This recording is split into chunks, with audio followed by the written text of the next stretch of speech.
Nagrywamy?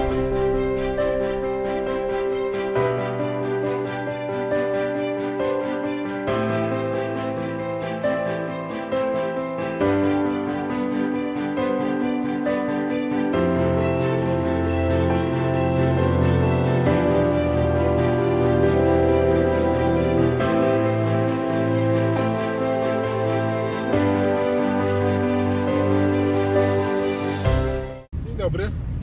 Drugie podejście do Monachium. Tydzień temu też jechaliśmy do Monachium, ale tydzień temu w ciągu pół godziny spadło pół metra śniegu. No i tak naprawdę nie dojechaliśmy do Monachium, musieliśmy się wrócić, no bo autostrada była nieprzejezdna. No a teraz, proszę bardzo, wszystko stopniało, jedzie się cudownie, 20 stopni, więc mam nadzieję, że dotrzemy do starej Pinakoteki i nakręcimy odcinek o Giotto i ostatniej wieczerzy Giotta, obrazie, który właśnie tam wisi i obrazie, na którym można pokazać, w jaki sposób Giotto odmienił malarstwo europejskie, w jaki sposób zaproponował podejście do perspektywy, jak wprowadził perspektywę osiową, jak wprowadził cieniowanie, jak wprowadził trójwymiarowość postaci i jak wprowadził tło, inne tło niż to miało miejsce w obrazach maniery bizantyjskiej, że tak to nazwę, gdzie tak naprawdę było coś tam złotego albo w innym kolorze i tak naprawdę nie działo się poza postaciami w pierwszym rzędzie zupełnie nic. Więc Giotto to wszystko odmienił. Mam nadzieję, że uda nam się nakręcić bardzo fajny odcinek właśnie o tym obrazie i o tym artyście. No i drugi obraz, który też chciałbym Wam pokazać, to autoportret Dürera w futrze, mój ukochany obraz, który też tam wisi.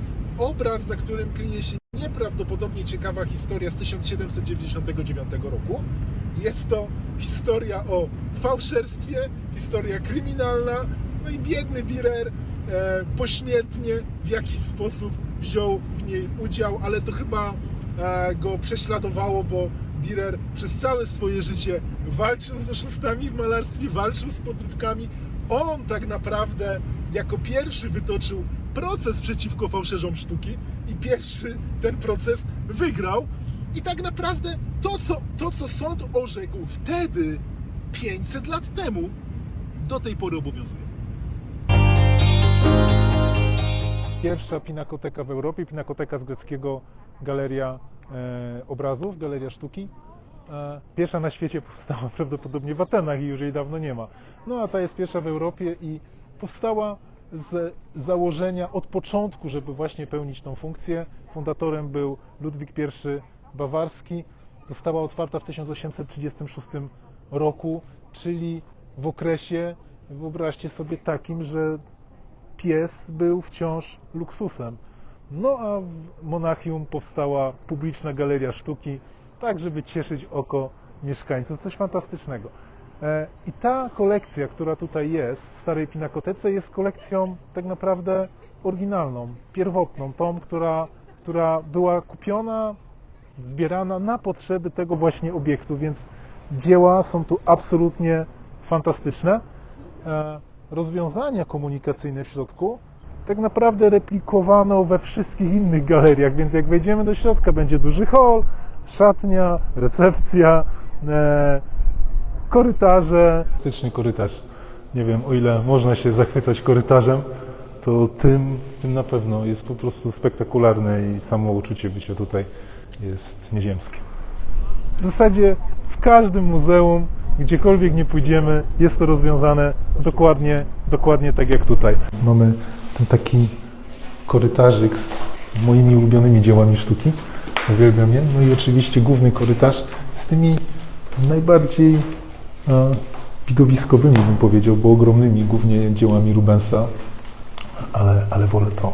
No i oczywiście świetliki w dachu, czyli mamy naturalne światło, tak jak przed 150 laty, w zasadzie już prawie 200 lat, no tak, człowiek się starzeje, więc mamy świetliki, oglądamy te obrazy w takiej formie, w jakiej one pierwotnie były zaprezentowane. Więc jest to coś absolutnie unikatowego i moim zdaniem jest to najważniejsza galeria na świecie.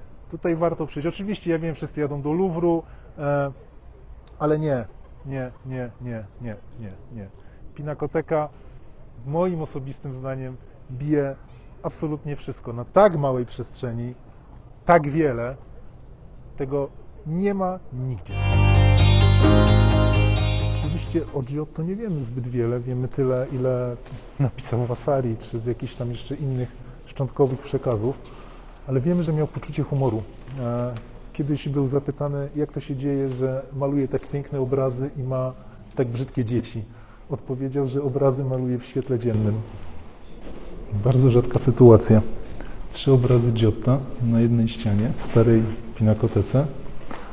Maleńkie obrazy. Giotto jest znany głównie z fresków. Możemy je podziwiać chociażby w Padwie, w kaplicy Arena, gdzie znajduje się, o ile dobrze pamiętam, 39 jego ogromnych fresków.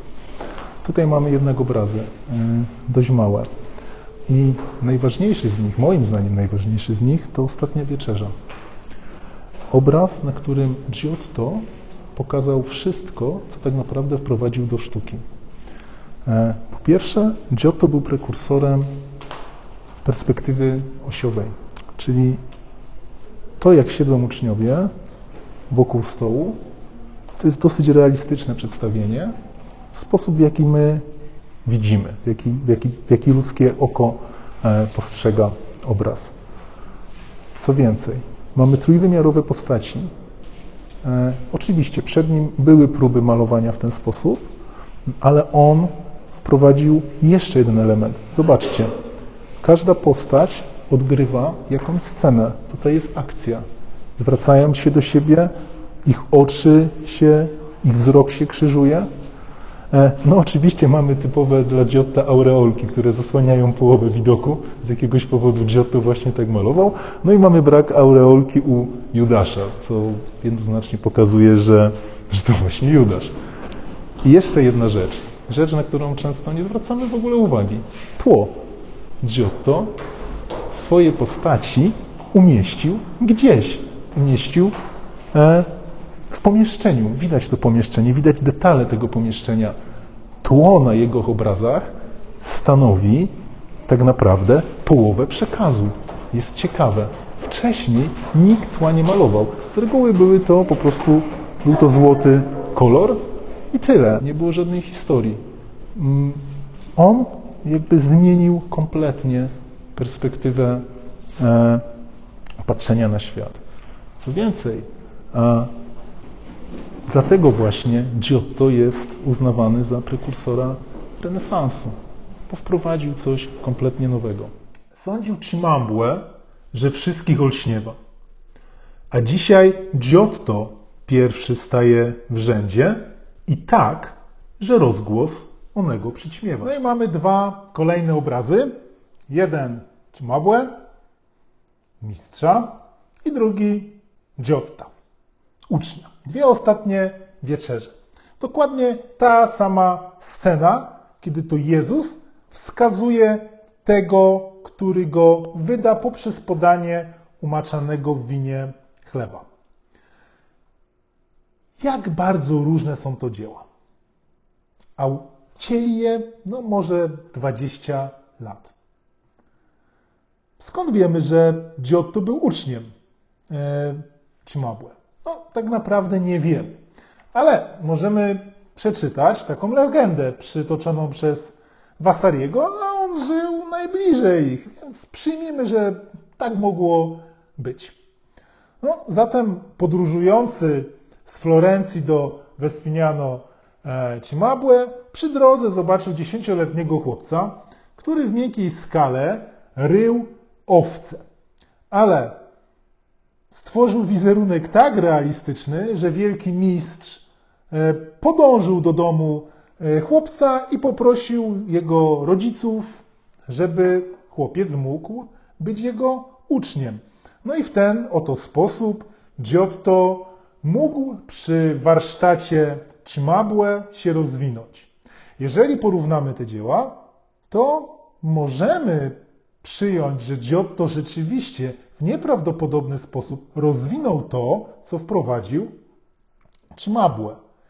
Cimabue w tamtym okresie był uważany za geniusza, największego artystę na świecie. Oczywiście świat dla Włochów ograniczał się do Florencji i paru okolic.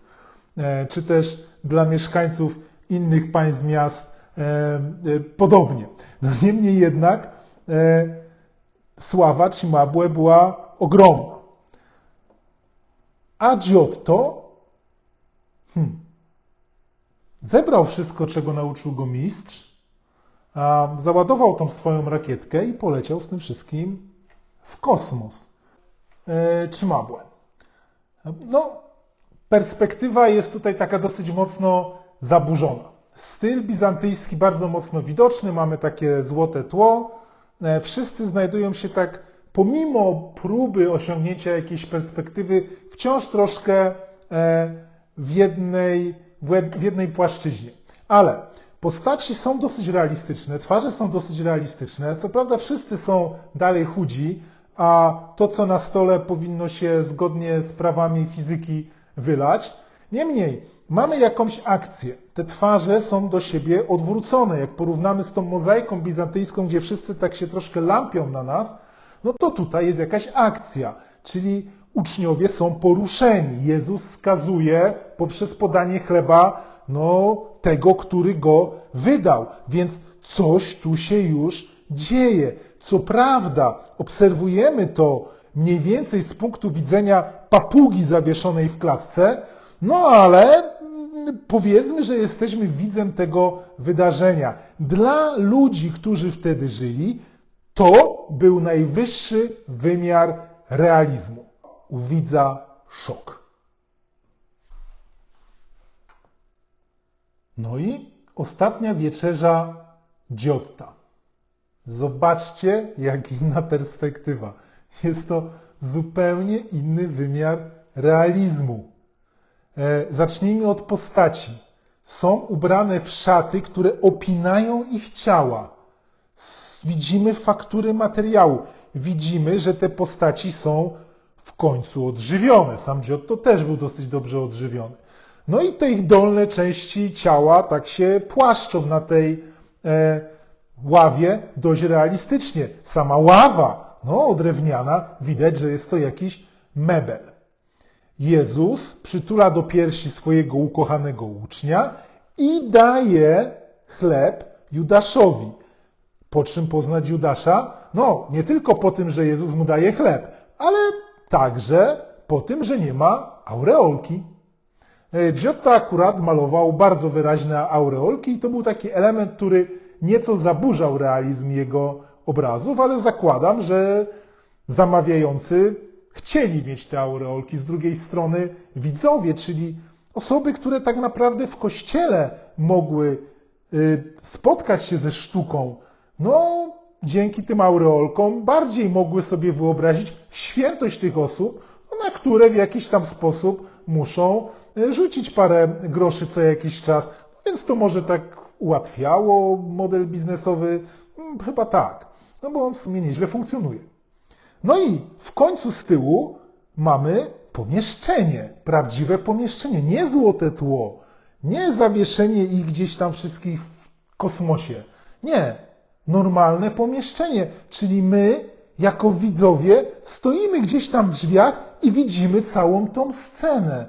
Jeżeli duchowny czyta pismo, to my jesteśmy w stanie dużo łatwiej wyobrazić sobie, przenieść się w tamte czasy. Giotto osiąga dzięki temu wielki sukces. Pozwala nam wyobrazić sobie wszystko dokładnie tak, jak mogło mieć miejsce. Do tego wszystkiego wprowadza perspektywę osiową, naturalną, dokładnie tak, jak przebiega linia naszego wzroku. Postaci są do siebie odwrócone, siedzą wokół tego stołu. To jest po prostu inny wymiar realizmu. Ogromny krok. Stąd Giotto ojcem renesansu zwany jest.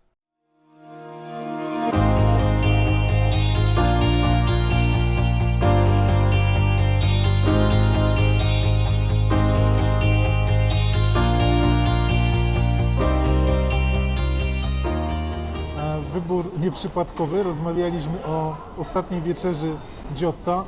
No i po pierwsze jest to miejsce włoskie, no Giotto był Włochem, ale druga sprawa jest taka, że gdybym miał jeść ostatni posiłek, w sensie ostatnią wieczerzę, no to chciałbym zjeść pizzę z tuńczykiem, dlatego bardzo często jem pizzę z tuńczykiem, tak na wszelki wypadek, no bo nigdy nie wiadomo co i jak. A tutaj jest chyba najlepsza pizza z tuńczykiem, jaką jadłem. Jest tu strasznie głośno i strasznie gwarno, więc pewnie słabo mnie słychać, no ale to miejsce zawsze jest pełne ludzi i naprawdę je absolutnie polecam. Poczekamy na tą pizzę, zobaczycie, jest ogromna pizza boska, taka ostatnia wieczerza jak najbardziej, to jest coś, co można chętnie przyjąć. Super jest, polecam Wam.